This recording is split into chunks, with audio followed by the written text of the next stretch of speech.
ni Mayor? Ever since meron kaming magandang alliance at magandang working relationship. We'll give you names, then you tell us what song you will play for this person. Red Marinas.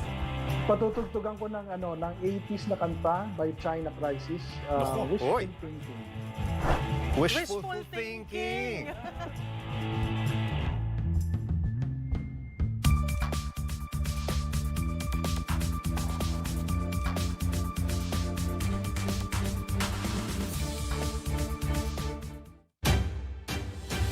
Mga programang mapapanood ngayong Biyernes ng gabi sa 1PH.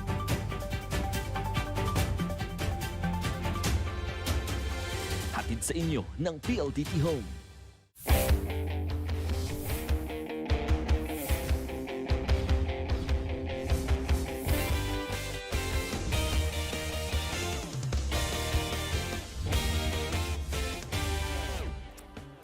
In politics, there are those who run the city and those who author bills in Congress. For most local executives, they take a step up from City Hall to Batasang Pambansa. Other times, you find lawmakers taking the plunge to local politics. After representing the district of Muntinlupa for years, Congressman Ruffy Biazon is running for mayor, switching heads with his local party mate, current Mayor Jaime Fresnedi.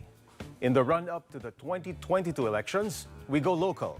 We dive into the politics in your province, city, and barangay, and talk to the public servants who have a direct hand in shaping your community.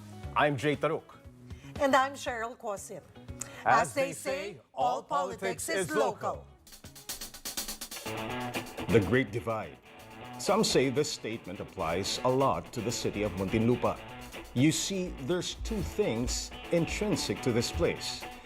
The New Bilibid prisons, where the most hardened criminals are jailed, and Ayala Alabang, where some of the richest and most famous people live.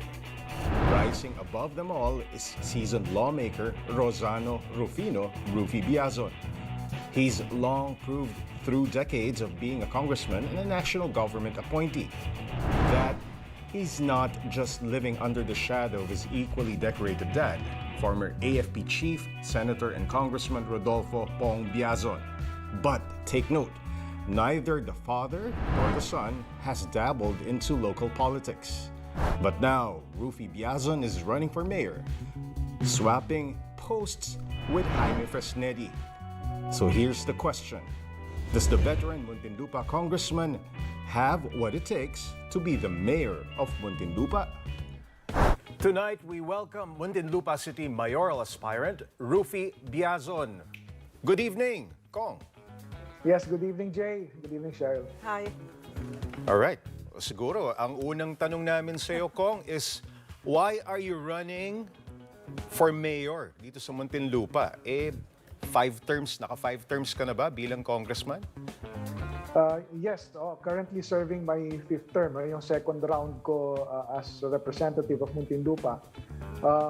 Well, kasi dito sa amin, meron kaming local alliance, may local party kami, na may sinusulong kami na local agenda.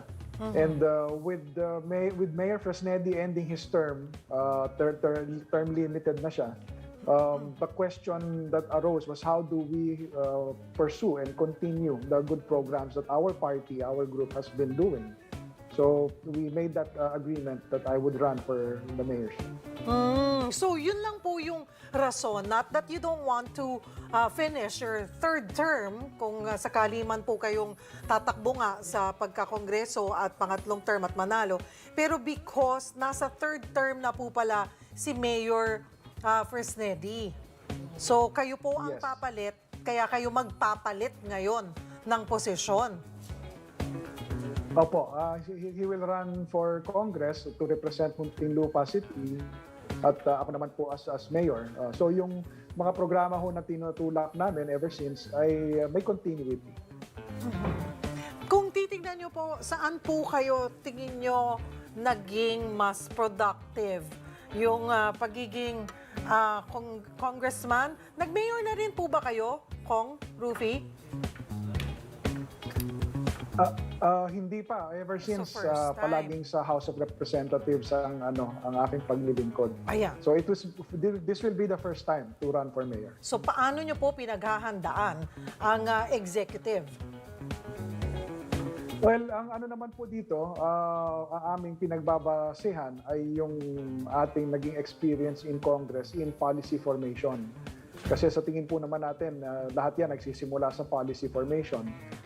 Pangalawa ho, dahil sa aking 5 term, yung 3 doon ay sa Committee on Appropriations ako, yun pong budgeting. No? So mahalagang bagay po na tayo rin ay may experience in the budget process in support of policies that are formed. So ang kulang lang doon palagi yung execution. And sa totoo lang po, being a legislator, kuminsan yan ang frustration namin mga legislators. May naiisip kaming policy, nasusuportahan namin ng funding, and then ang problema ay yung execution.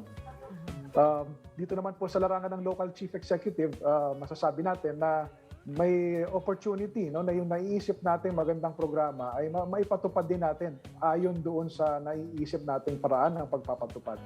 Kaya I think there will be more a sense of accomplishment there.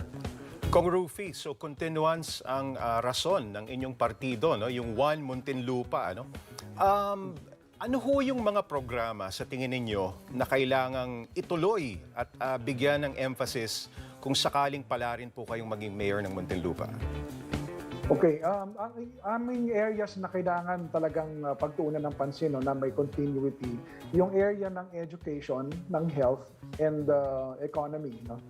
Dahil nagkataon din na ang pagpasok ng bagong term, yung 2022 to 2025, ay panahon pa rin yan ng krisis. No? Dahil sinasabi yung COVID crisis natin ay hindi pa naman yan mawawala until so many years. No? Kaya tinatrato namin yung 2022 to 2025 as a pandemic recovery period. So yung 3 agenda namin patungkol sa health, education, and the economy, yan po yung aming pagbibigyan ng pagtutok. So yung mga successful programs po na sinimulan ni Mayor Fresnedi, like yung expansion ng scholarship programs, yung dagdag puhunan pagdating sa mga small businesses, no? At yung pag-expand ng health services namin, hindi pa naman nandun sa pinaka-ideal level. So pag end ng term niya, ang aming layunin ay mai-pursue siya. So yun po yung aming basic programs ng continuity.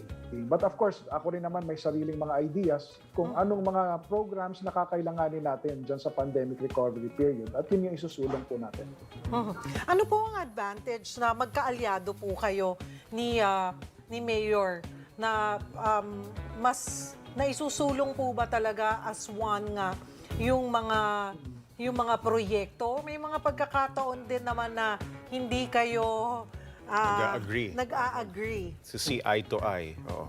Well, by experience na lang sa mga kasama ko sa Kongreso. May mga kasamahan ako sa Kongreso na kung saan hindi kasundo ng congressman yung local chief executive. Talagang nagkakaproblema pagdating sa mga proyekto. No? Nandyan yung nagko-competition sila instead of nagko-cooperate. Nandyan yung nagdodoble, no? Yung efforts in one particular area. Kaya sa amin, ang maganda dahil ever since meron kaming magandang alliance at magandang working relationship, we maximize government resources. We ensure na may cooperation among the different initiatives namin. Like for example, yung sa education. No? Dahil nakakakuha po ako ng funding from national government for the construction of school buildings, yung local government hindi na kailangan mag-allocate ng funds para doon sa construction of school buildings. Kumbaga yung natitipid niya doon ay nagagamit naman in other aspects such as yung study allowance na binibigay sa mga estudyante. So may bunga talaga pagka mayroong cooperation na ganyan. Sige partner, itanong naman natin kay Kong Ruffy yung relationship naman, no? Yung alignment po ng inyong partido dito sa susuportahang presidential candidate, no? Kasi si Mayor Fresnedi kilalang supporter ni Leni Robredo, no? Kayo ho ba, are you inclined to support the candidacy of VP Leni Robredo? Ako naman po ngayon, I'm positioning myself as being focused sa local. No? Kaya nag-form din ng local party. It was a recommendation and initiative ko po yan. And sa ngayon po, ako naman based on our local agenda. So meaning to say, gusto ko munang makita ang agenda ng ating mga presidentiables with regard to local concerns that we have. Specifically, the fate of the new Bilibid prison, kung saan ang Bucor. Second, yung Laguna Lake Road Network. Paano siya proceed without interference in the local concerns ng Muntinlupa. Yung proposed Parañaque spillway which threatens to erase an entire barangay dahil doon sa laki ng proyektong yun. Yung rehabilitation ng Philippine National Railways. So may mga local agendas kami na ginagawa ang national pero affected ang local agenda namin. So ako, ang perspective ko ngayon, who can present to us a good option or a good commitment na itong mga proyektong ito ng national ay hindi magkakaroon ng adverse effect sa amin sa local. So yun po ang aking basis. So wala pa pong klaro or wala pa pong final na susuportahang presidential aspirant ang One Muntinlupa? As far as I'm concerned, yan po ang position ko being the mayoralty candidate. Nagkaroon kami ng pag-uusap among the members and some of them subscribe to my idea, while others have already given commitments previously to other candidates. Basta ang aming common na pinagsasamahan is the local agenda for Muntinlupa. So ang sinasabi po natin ay pwede naman sa under One Muntinlupa na iba-iba po ang inyong susuportahan. Yes, at this point, ganun po ang aming position. We'll just pause for a short break. When we return, we talk about the issues concerning Muntinlupa City na medyo nabanggit na rin po ni Congressman Ruffy. You're watching All Politics is Local. Stick around. We'll be right back.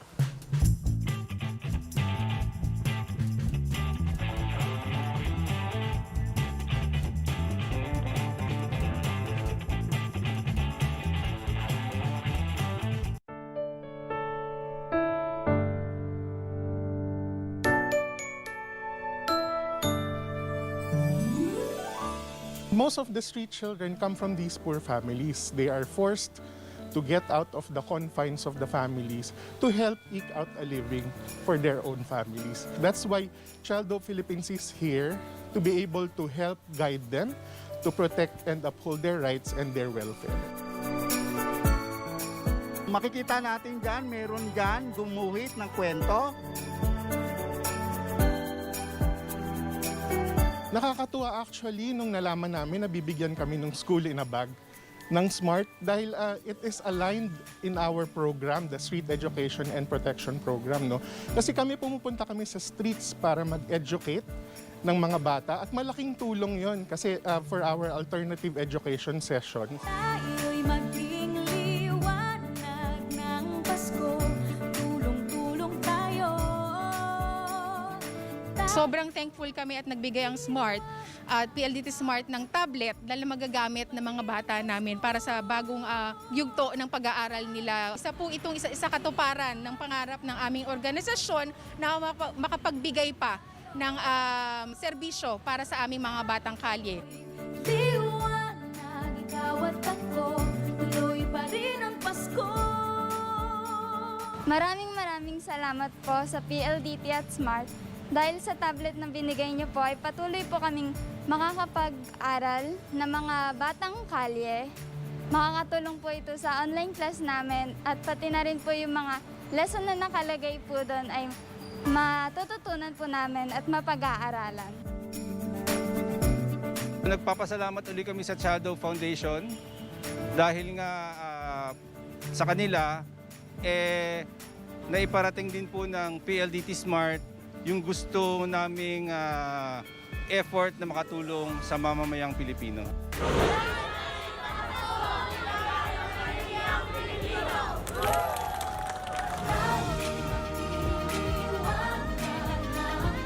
Asahan mo tuloy pa pa rin ang Pasko, maligaya bayanihan, Pilipino.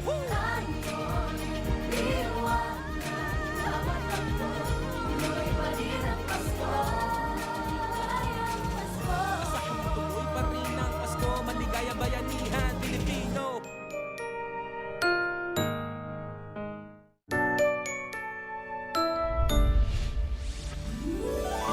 Anumang hamon ng mundo, magkasama tayo.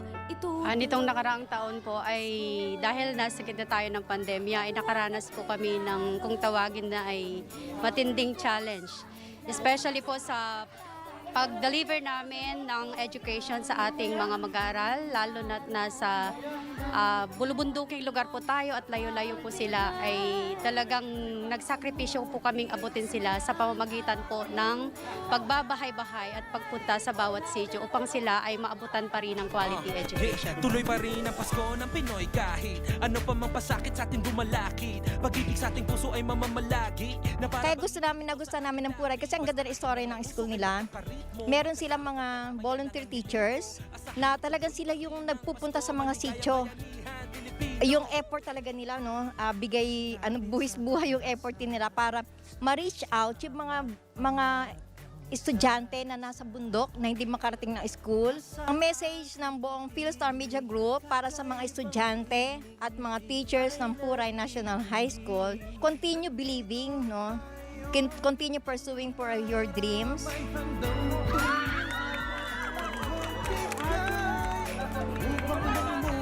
Pinagmamalaki ko po na nanalo ako sa raffle sa isang bike dahil ito ay malaking tulong para sa akin para maabot ko ang aking mga mag-aaral sa kahit saan mang sitio na malayo dito sa amin. Maraming salamat po sa Philippine Star. Kahit sa gitna ng pandemya ay naisipan po nilang dalawin ang paralang ito at mabigyan kami ng biyaya kasama ang aming mga mag-aaral. Maligayang bayanihan Pilipino. Merry Christmas and Happy New Year! Maligayang bayanihan Pilipino!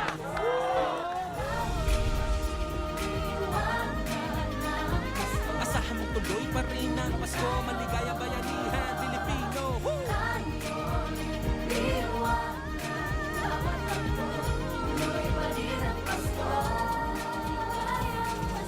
Asahan mong tuloy pa rin ang Pasko, maligaya bayanihan, Pilipino.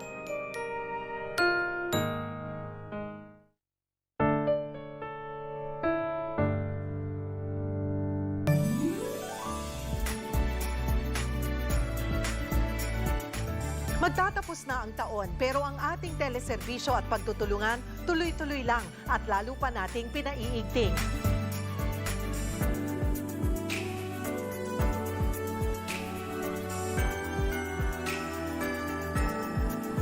Ngayong Pasko, sa ngalan po ng mga bumubuo ng MVP Group of Companies at ng mga kaibigan at katuwang nito, inaanyayahan po namin kayong maging bahagi ng isang maligayang bayanihan Pilipino. Asahan mong tuloy pa rin ang Pasko, maligaya bayanihan, Pilipino.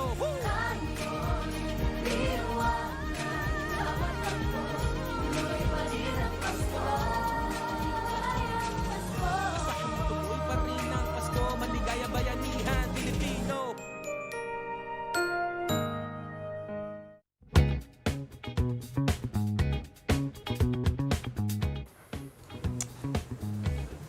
Welcome back. You're still watching All Politics is Local. With us, Muntinlupa City mayoral aspirant Ruffy Biazon.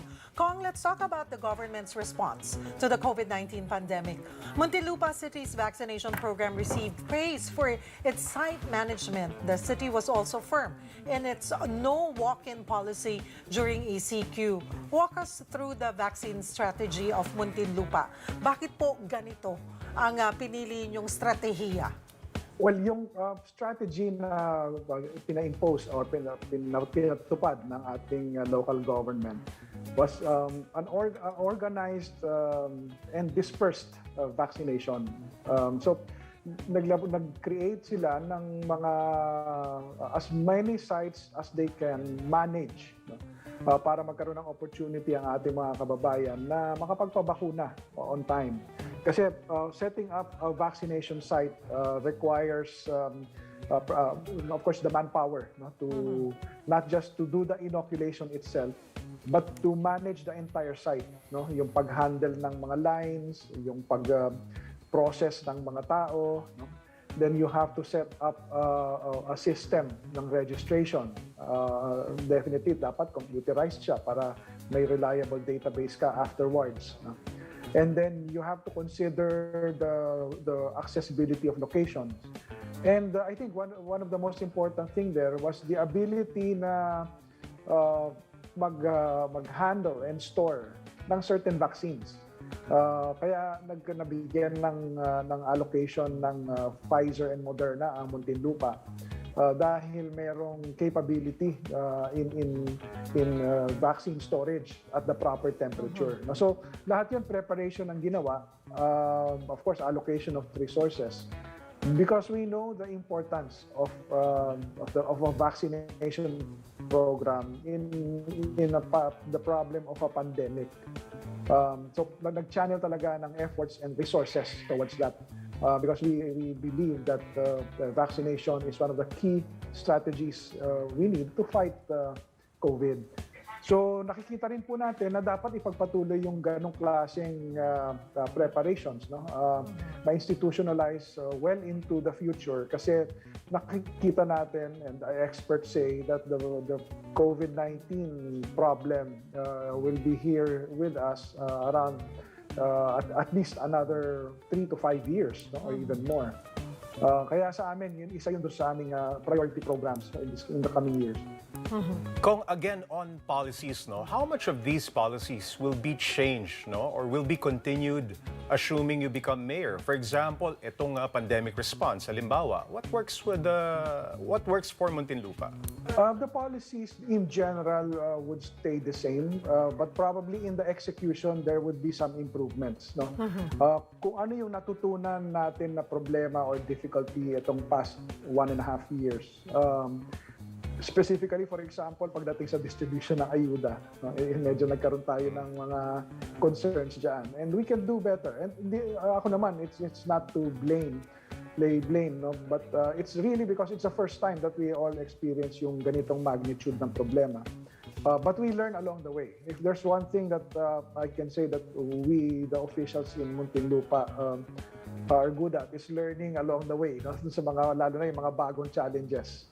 And the quick adaptation, kasi hindi naman kami focused lang on ano yung isang ginawa namin and then stick to it, no? Ang general mood namin as officials and as a coalition, as a group, is learning how to do better than what you did the last time. Yun naman ang mantra namin dyan. So we learn along the way, we learn from lessons in order for us to improve ourselves. So the policies generally stay the same, but probably in the execution, we will be doing some changes.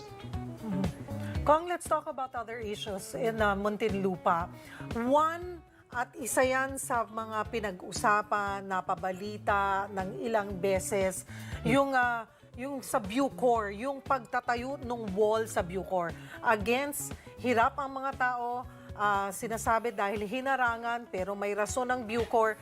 Paano po ba ninyo ito sosolusyonan? Yun ang difficult, kasi yung solution hindi lang sa pagkilos namin. A lot of it depends on what the national government's direction is. Para sa akin, ang nagbibigay ng problema dyan yung interpretation ng Bucor Modernization Law. Kasi yung current administration ng Bucor is interpreting the law to the extreme. For example, yung sinasabi doon sa Bucor law na the Bucor shall have absolute authority over the formulation of development plans, no, sa use ng property nila.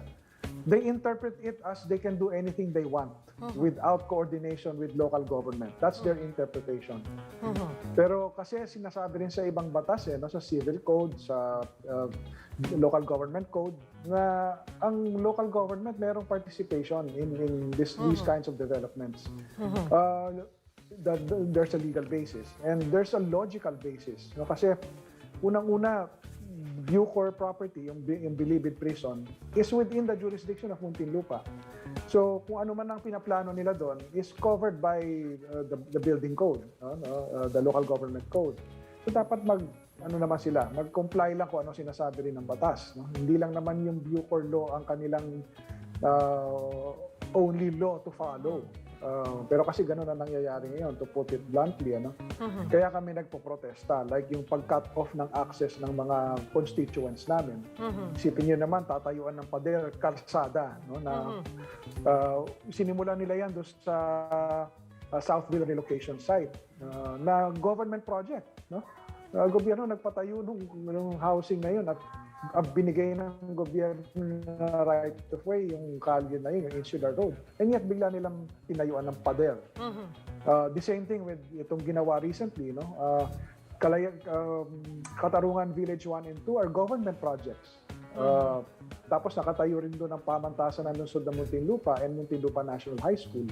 And that one and only road na leading to those places, ang binakuran nila ulit. The civil code says pagka ang kalye hindi dapat nilalagyan ng pader.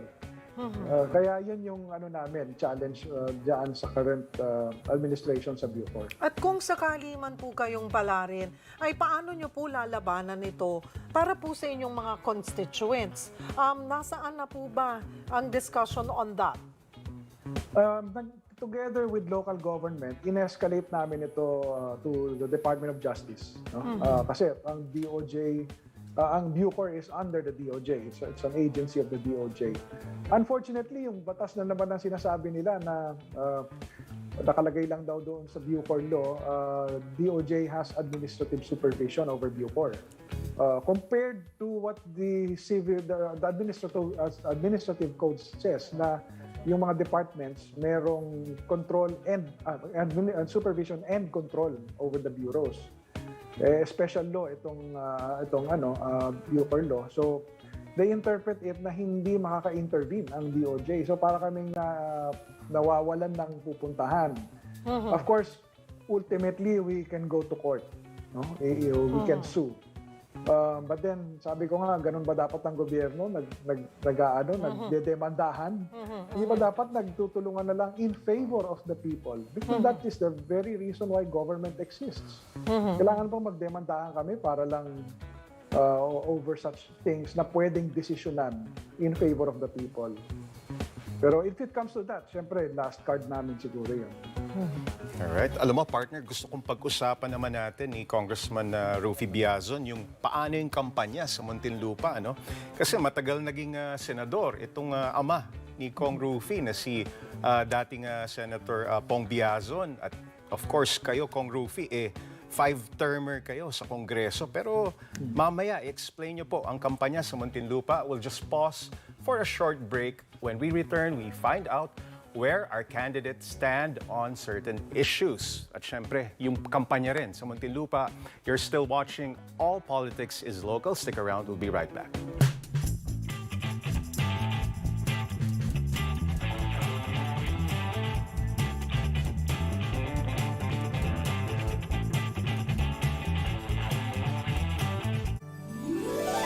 Anumang hamon ng mundo, magkasama tayo, itutuloy ang Pasko. Ang storya ng Arya, very humbling, no? Dahil ang may-ari niya mismo ay nagwe-waiter. Ang kanyang wife ay tumutulong sa reception. So talagang sila sa sariling sikap nila, nakita namin na ito talaga yung mga elemento para maging successful ang isang business. At nakikita mo na sa kanila pa lang ay meron ng puso sa pagsiserve at pag-entertain ng mga tao. Kapit sa pag-asa, sama-sama, pangarap ng isa't isa. Arya Gastropub is a beach-themed rooftop resto bar na located dito sa Quezon City. Kaka-open lang namin last October 18 and currently running 2 months pa lang dito sa business na ito. Nandito naman kami sa isang restaurant sa Quezon City, sa Arya, na kung saan namigay din kami ng Noche Buena packs para sa mga waiters, cooks, yung mga bouncers, security guard, valets. Narito't hawak kamay,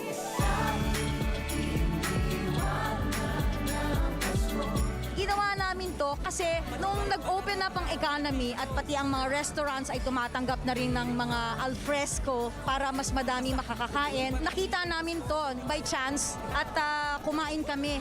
Nakita namin kung gaano talaga ka-enthusiastic yung mga waiters sa pagsiserve sa kanilang mga customers after a long time na wala silang trabaho. Gusto ko lang po pasalamatan sila Ma'am Melody, sila Sir Benji, at yung kanila pong grupo sa pagiging very generous talaga at napaka mabuting puso. Kaya talagang mas maganda ang Pasko dito sa Arya Gastropub dahil po sa inyo. Maraming salamat po.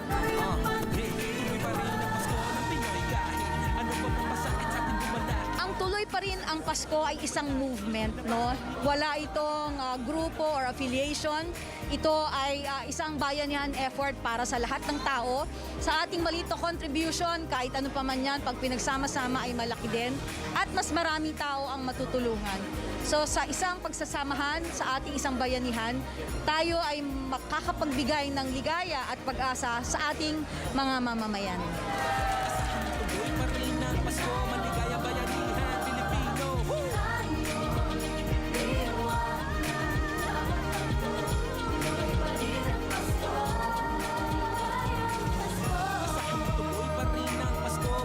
Bayanihan Pilipino.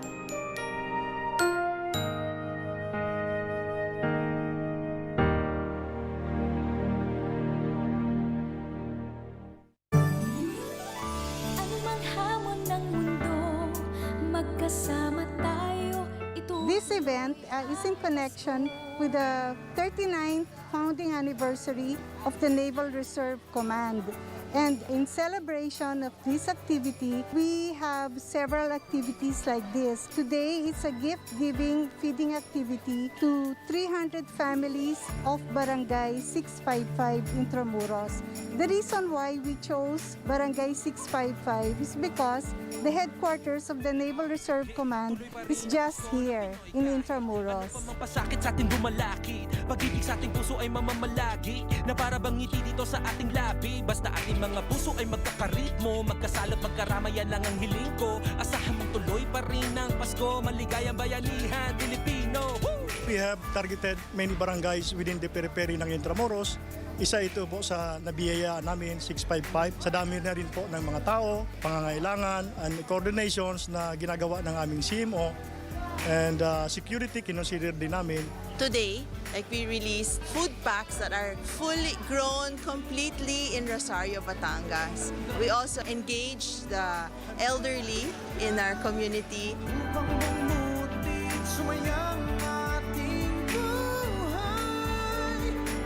We're very grateful to our strategic partner, Makati Medical Center Foundation, Alagang Kapatid Foundation Incorporated, and all other foundations under the MBB group of companies.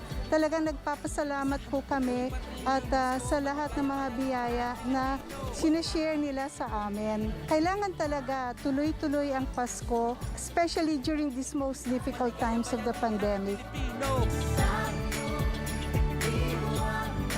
Nagpapasalamat po kami dito po sa tuloy pa rin ang Pasko. All the MVP foundations that we're giving to all of them.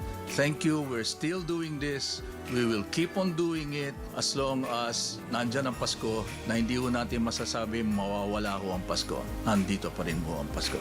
We are now in our second year of the pandemic. Sana nga po tama na, no? Or matigil na yung pandemic. Despite all of the challenges, all of the things that we still continue to undergo, we want to make sure that our Christmas is not just happy and merry, but also very healthy. Ginagawa natin po ang lahat bilang Makati Medical Center Foundation to make sure na tuloy-tuloy pa rin ang Pasko. Asahan mong tuloy pa rin ang Pasko, maligayang bayanihan Pilipino. Woo!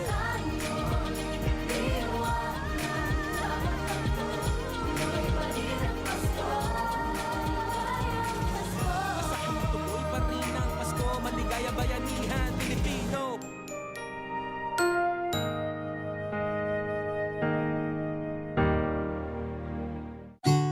Guys, quiet! Mimi, tugo.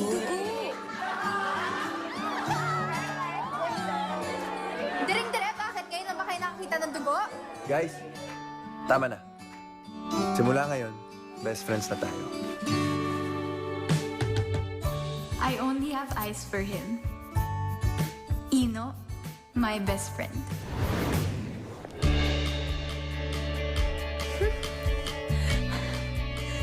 Ino! Kaso, parang scene zoned ako beyond the best friend. Stop it now! Hindi niya ba ako bet? Hindi niya ba ako nakikita? Nakikita ko naman siya. Si Kara, my best friend. Kaso ang labo eh. Ang labo na kasi ng lahat. Kamusta na yung mata mo? Eto, wala pa rin nagbago. Gray pa rin nakikita ko. Wala ba nang nawalan ng kulay to? Ano nang laman nito? Lungkot. Eh, di balik natin yung saya. Di ba sapat? Mukhang mamahalin na. Hindi lang mamahalin. Mamahalin mo din. Charot.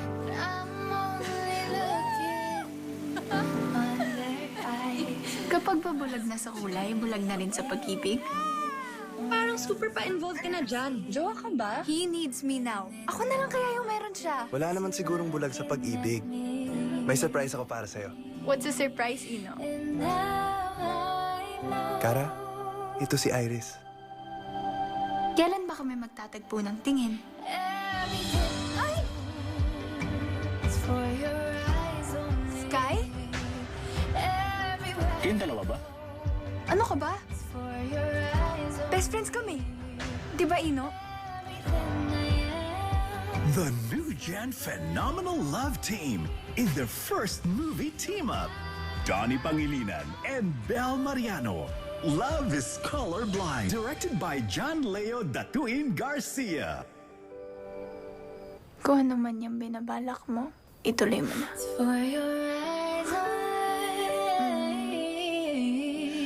Streaming December 10, 2021.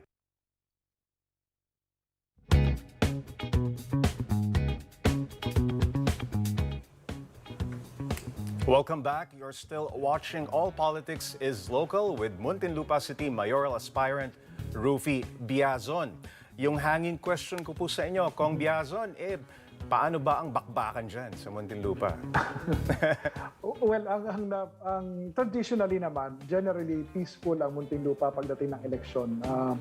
Wala namang recorded history of violence during elections, and although kuminsan hindi nagsistick to issues, nagkakapersonalan, pero hindi naman dumadating to point of violence. So, ang difference lang ngayon would be the pandemic restrictions given by COMELEC kasi naglabas na ang COMELEC ng kanilang mga guidelines, and may alert level din.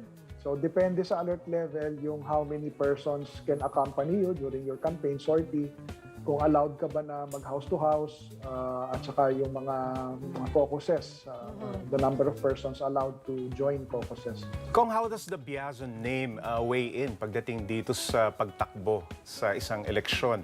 Mapa-congressman man o mapa-mayor, yung Biazon ho ba talagang nananatili at nandyan pa rin sa mga puso ng mga taga-Muntinlupa? Well, nakita naman na siguro ang proof na lang dyan, 5 times akong pinagkatiwalaan ng mga tao bilang congressman nila. Nung si Senator Pong ay tumakbo rin bilang congressman, 2 beses siya nag-serve dito sa Muntinlupa as a representative. Sa tingin ko, it just goes to show na napagkakatiwalaan naman ng mga Muntinlupeño yung aming pangalan. No? Kaya yung services siguro namin naging effective. Dahil ang tao naman, lalo na in National Capital Region, kahit paano ang pagboto, medyo talagang pinag-iisipan din nila. And I think the services that we gave is bearing fruit, kasi nandun yung pagtiwala na pinakita sa amin. Kung given po yung mga inilabas na guidelines ng COMELEC, kung paano dapat mangampanya, you think it's more challenging now para po lalo na sa mga local, na para maipaabot po yung mensahe ninyo? Tama, medyo nagkaroon ng konting difficulty, no? Kasi iba yung iba yung opportunity ng face-to-face na campaign. Lalo na kung gusto mo i-deliver yung message mo, iba rin ang reception ng tao pagka nakikita nila mismo yung kandidatong kausap nila. No? As opposed to social media. Kami nagso-social media na rin kami ngayon dahil yan talaga hindi mo maiwasan. Nagti-TikTok Pero po ba kayo? Well, may TikTok ako pero hindi siya yung main ko na na campaign platform. Pero I do have TikTok kasi yan din ang way to get the message to the youth, di ba? So nagiging creative ka na lang. Pero iba yung feel kasi ng ng face to face. Mas nararamdaman ng tao yung sincerity mo, na nakikita na pwede nilang ma-question right in front of you kung anong duda nila. So, nakakapagpaliwanag ka rin ng mas maayos as opposed to social media. Kasi gaya niyan, may explanation ka na it takes time. Alam natin ang social media behavior ng tao ngayon, from seconds to less than a minute dapat yung yung ipopost mo para mag-connect yung tao, otherwise iiwanan ka nila. So you do a 5-minute video pero papanoorin lang nila is 15 seconds. May difficulty rin yun kasi it iba yung environment. So it will be harder to win? Well, depende. Siguro pagka newcomer ka, you're at a disadvantage. Definitely, of course, yung incumbents, ang advantage nila is yung record of service naman. Unless you are not performing well. Of course, yan, wala ka na talaga dyan. Pero it would be difficult for newcomers, I think. All right. It's time for our lightning round where we ask candidates their stand on certain issues. Simple lang po, Congressman Biazon, pro ba kayo or anti? Ang first issue natin is vaccination fraud. Pro or anti? Vaccination fraud. I'm against, of course, vaccination fraud, if I understand that correctly. Okay. Testing lang, baka hindi ka... But anong tansya po ninyo dito sa investigation na nagaganap po? Anong tingin nyo? Kailangan ho ba talagang mailabas bago maganap ang eleksyon, magpatuloy? Anong tingin nyo? Kasi yung allegation is with regard to cheating the people doon sa at a time of a crisis. I think dapat 'yon mag-continue. Kasi critical time, we were talking about a critical time in our life, na somebody earns from it na risk ang buhay ng maraming Pilipino. Yung talagang direct risk. So I think it should continue to put accountability. Kong, pro or anti-free swab test? I'm pro. Pro. In fact, yun yung isang iniisip ko na programa later on, no? I mean, in the coming years. Dahil sabi ko nga, tayo, pandemic period. And gaya sa amin, iniisip ko kung we want to make the economy move, we can at least put in effort really na ma-ensure natin na it's going to be a safe environment and government-sponsored would help make that happen. All right. Mandatory face shields, pro or anti po kayo? Anti ako. I don't also believe na merong scientific basis na masabing yung face shield is really unnecessary tool, no, to prevent the spread. Siguro talagang yan effective in certain environments, gaya nga nung those in the health service profession. Pero yung daily lives nating ordinary Filipinos, I think a mask is sufficient. And last issue, protests against Chinese presence in the West Philippine Sea. Strongly agree with that. We should always protest whatever they do, which is in violation of our rights in the West Philippine Sea. We should not be giving them an inch of abuse.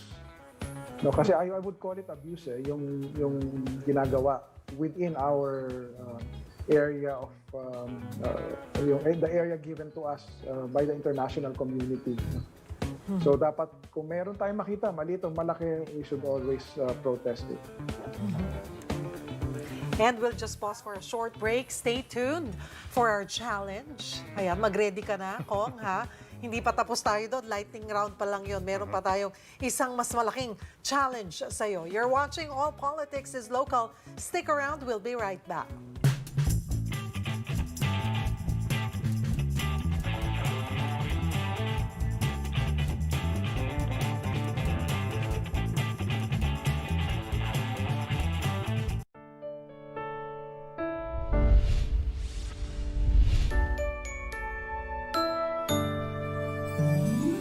Sinama namin ang aming partner sa PLDT Home, Fiber Home at Smart Communications, Paymaya. At tulong-tulong kami dito ngayon. Nag-umpisa kami dito sa Quezon City, sa District 2. Pinili namin talaga yung mga jeepney drivers. Talaga sila rin isa sa mga naapektuhang sektor dahil nga walang mga biyahe, walang mga trabaho. Kaya naisip namin magandang pagsama-samahin sila dito sa District 2 at sila ang bigyan namin ng magandang Noche Buena this Christmas season. Ang hanap buhay ko lang yung pagdi-dispatcher. Hanggang ngayon, nagdudusa pa rin ako eh. Kasi kukunti pa lang ang bumibiyahe. Sobrang blessing. Grabe. Kasi wala akong cellphone eh. Papasalamat ako sa Smart, sa PLDT. Kami po ay nagpapasalamat kasi 2 taon halos kami walang biyahe. Maganda po ang magiging Pasko sa amin kasi ito nga, nagkaroon ng biyaya, bigay ng PLDT at saka Smart. Tuloy pa rin ang Pasko ng Pinoy kahit ano pa mang pasakit sa ating bumalakid. Pag-ibig sa ating puso. Ay, pagdating sa sa PLDT and Smart, yung original na plan ay yung mga food packs lang. Pero dinagdagan pa nila na ng vitamin C, tas mga ibang mga gamit pa. Sobrang generous talaga ng PLDT and Smart. Pati yung yung QCID registration, on the ground barangay QCID registration, para at least mas ma-access ng mga tao yung mga programa at ayuda from yung government. Maligayang Bayanihan Pilipino. Maligayang Bayanihan Pilipino. Maligayang Bayanihan Pilipino. Asahan mo tuloy pa rin ang Pasko, maligayang Bayanihan Pilipino. Woo!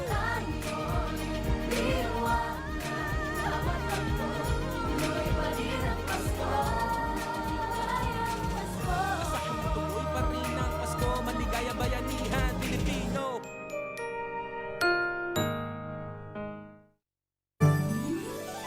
Anumang hamon ng mundo, magkasama tayo, itutuloy ang Pasko. Ang storya ng Arya, very humbling, no? Dahil ang may-ari niya mismo ay nagwe-waiter. Ang kanyang wife ay tumutulong sa reception. So talagang sila sa sariling sikap nila, nakita namin na ito talaga yung mga elemento para maging successful ang isang business. At nakikita mo na sa kanila pa lang ay meron ng puso sa pagsiserve at pag-entertain ng mga tao. Kapit sa pag-asa, sama-sama, pangarap ng isa't isa. Arya Gastropub is a beach-themed rooftop resto bar na located dito sa Quezon City. Kaka-open lang namin last October 18 and currently running 2 months pa lang dito sa business na ito. Nandito naman kami sa isang restaurant sa Quezon City, sa Arya, na kung saan namigay din kami ng Noche Buena packs para sa mga waiters, cooks, yung mga bouncers, security guard, valets. Narito't hawak kamay,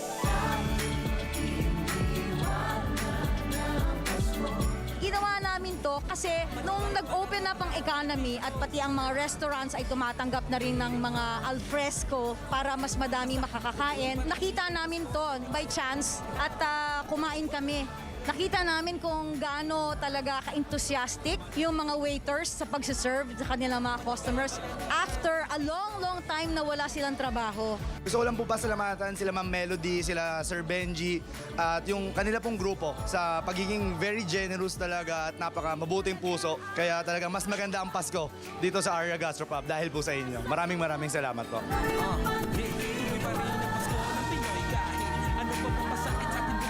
Ang tuloy pa rin ang Pasko ay isang movement, no? Wala itong grupo or affiliation. Ito ay isang bayanihan effort para sa lahat ng tao. Sa ating malito contribution, kahit ano pa man yan, pag pinagsama-sama ay malaki din. At mas maraming tao ang matutulungan. So sa isang pagsasamahan, sa ating isang bayanihan, tayo ay makakapagbigay ng ligaya at pag-asa sa ating mga mamamayan. Tuloy pa rin ang Pasko, maligayang bayanihan, Pilipino.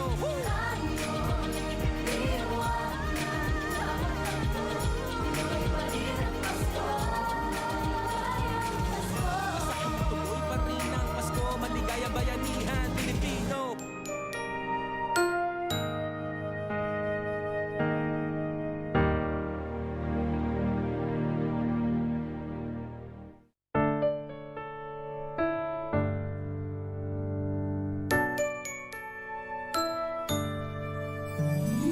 Noong panahon na nag-umpisa yung COVID, na kulang yung facilities natin for responding to COVID patients. Mabilis namang tumugon si MVP at sabi niya sa amin ay tulungan natin. Itong pandemya, itong COVID, ang pinaka-naapektuhan ang ating mga health workers. Kasi sila, kahit Pasko, tuloy pa rin ang trabaho. Kaya gusto namin tulungan sila. Tuloy pa rin ang Pasko. Kahit ano pa dinadaan na paghihirap, there will always be a reason to celebrate Christmas. Itong taon na to ay hindi naging maswerte para sa atin, kaya naman lahat ng MVP groups ay ito ang ginagawa, tumutulong sa ating mga kababayan. Even in the middle of the pandemic, gusto natin ipahatid ang pagmamahal sa ating mga mamamayan, lalo na doon sa mga nangangailangan. Sa tingin ko, damang-dama natin na kahit saan kaya lumingon, may pagkakataon kang tumulong. Saan natin mapapadama ang tunay na diwa ng Pasko para sa ating mga kababayan. Tayo'y magliliwanag ng Pasko. Tulong-tulong tayo. Tayo'y liwanag, ikaw at ako. Tuloy pa rin ang Pasko. Tuloy pa rin ang Pasko ng Pinoy kahit ano pa mang pasakit sa ating bumalakid. Pag-ibig sa ating puso ay mamamalagi na para bang ngiti dito sa ating labi. Basta ating mga puso ay magkakaritmo, magkasalap, magkaramayan lang ang hiling ko. Asahan mong tuloy pa rin ang Pasko, maligayang bayanihan, Pilipino. Malaki na pong bagay sa akin yung ibinigay niyo. Aba, ngayon na po kami makatikim uli Ika nga may hamon. Tuloy po ang Pasko dahil may pang Noche Buena na po kami. Nagpapasalamat ako sa mga tulong na inihandog dito para sa amin. At ito'y kailangan talaga ng mga pamayan ng tribo. Sa ngalan po ng aming samahan, kami po ay taos pusong nagpapasalamat. Tayo'y maging liwanag ng Pasko. Tulong-tulong tayo. Tayo'y liwanag, ikaw at ako. Tuloy pa rin ang Pasko. Tayo'y maging liwanag ng Pasko. Tulong-tulong tayo. Tayo'y liwanag, ikaw at ako. Tuloy pa rin ang Pasko. Ngayong 2021, kahit nasa gitna pa rin tayo ng pandemya, ay hindi tayo tumitigil sa pagbibigay tuwa at ngiti sa bawat isa. Kaya naman ngayong Pasko, tuloy-tuloy nating ipasa ang saya para sa isang maligayang bayanihan. Ngayong Pasko, ang hashtag main goals ko ay makapagpasaya at magbigay tulong sa mga nangangailangan. Magtatapos na ang taon, pero ang ating teleserbisyo at pagtutulungan ay tuloy-tuloy lang at lalo pa nating pinaiigting. Hindi pa din naging madali ang 2021, but we can proudly say na lumaban tayo and we gave it our all. At patuloy tayong lalaban at magtutulungan. Christmas is not only a season, it is also a mindset of being thankful, of giving, of sharing. Which is why we always say every day should be Christmas. The pandemic has hurt all of us, but in a way it has made us realize that we cannot survive it if we don't share with others. Kasama niyo po ang MVP Group sa adhikain ito. Maligayang bayanihan para sa maligayang Pasko. Asahan mong tuloy pa rin ang Pasko, maligayang bayanihan, Pilipino.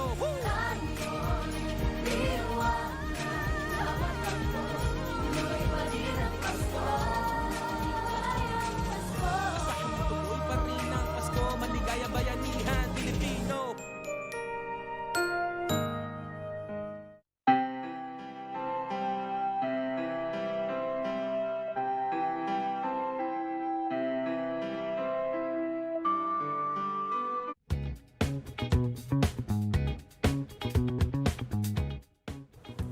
Welcome back. You're still watching All Politics is Local. With us, Muntinlupa City Mayoral Aspirant Ruffy Biazon. At kung medyo napawisan po kayo sa ating lightning round, ay patikim pa lamang nga po yun dahil ito ang tunay na challenge. Eto, Kong Ruffy, we heard you're a skilled DJ, pero alam ko for a fact magaling ka mag-spin, no? Magaling kang DJ. We'll give you names, then you tell us what song you will play for this person. Ang una nating personality, si Muntinlupa Mayor Jaime Fresnedi. Anong ipe-play mo sa kanya? Medyo senior na siya, so I would play some of the classics. Mala Johnny Mathis, mga ganun. or My Way siguro. My Way. My Way. Ng specific na kanta. Pero yung mga ganong classic. Oo. Pero delikado partner Delikado. yung My Way. Delikado yan sa mga karaoke.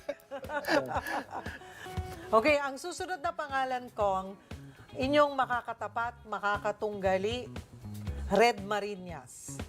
Patutugtugan ko ng 80s na kanta by China Crisis. Wishful Thinking. Wishful thinking. New wave, ha? Bakit wishful thinking? Siya yung nagwe-wishful thinking. Okay. Wishful thinking lang itong si Red. Okay. Ang next personality natin, Kong, no? Miss Angel Locsin.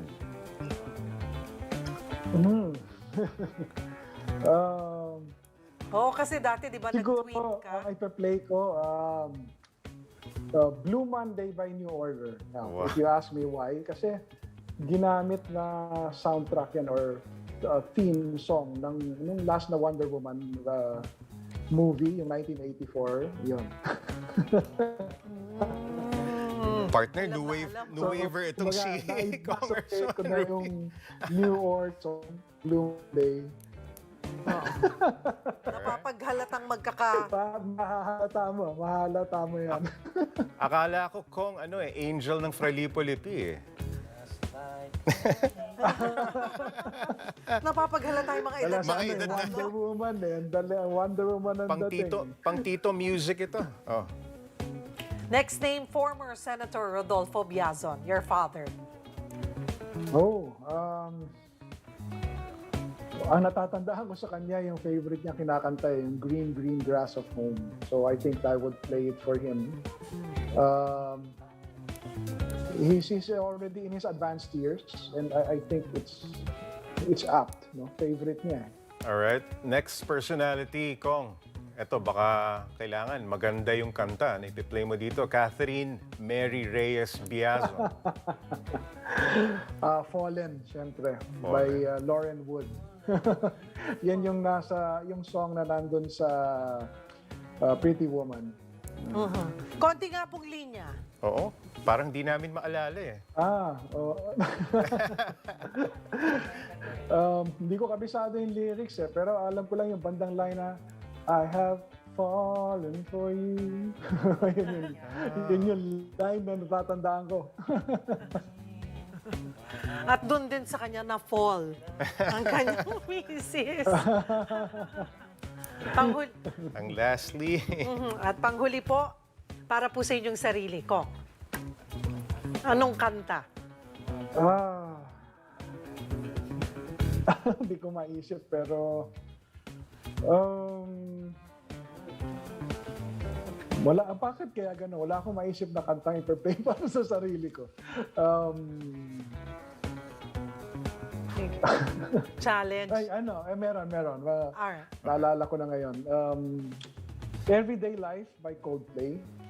Coldplay naman. Kasi siya naalala ko nung una ko narinig yan. And I'm looking at the life that we have. And parang we really need to make the most of it. So ako, nandito ako ngayon, I'm making the most of what I can do to do my job. So, yeah. I think we all have those realizations. Ang dami nating realization ngayon. Pero Kong, before we let you go, Ito na po ang second round nyo ng pagiging congressman. Nasa second term nyo po kayo. First time nyong sasabak bilang mayor ng Muntinlupa. Ano po ang inyong mensahe sa mga taga Muntinlupa? Well, sa akin mga kababayan, of course, panibagong paraan para maglingkod. At ang ating nakikita kasi na nakaharap tayo sa krisis, dapat maitawid natin ang ating lungsod sa krisis na ito. Kaya importante na tayo nagkakaisa. Hindi maiwasan na sa politika may sides talaga yan. Pero wag natin dalhin yung politika natin doon sa punto na tayo nagsusunog ng tulay.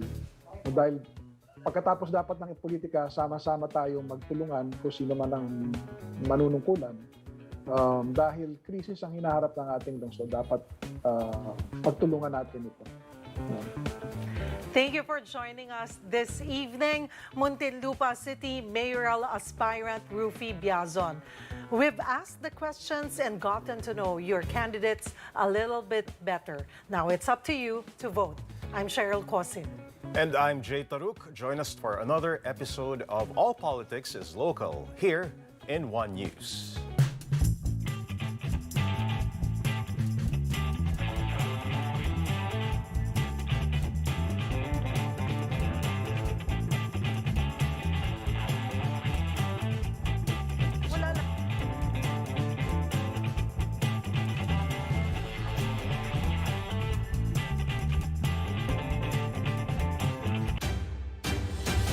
Mga programang mapapanood ngayong Biyernes ng gabi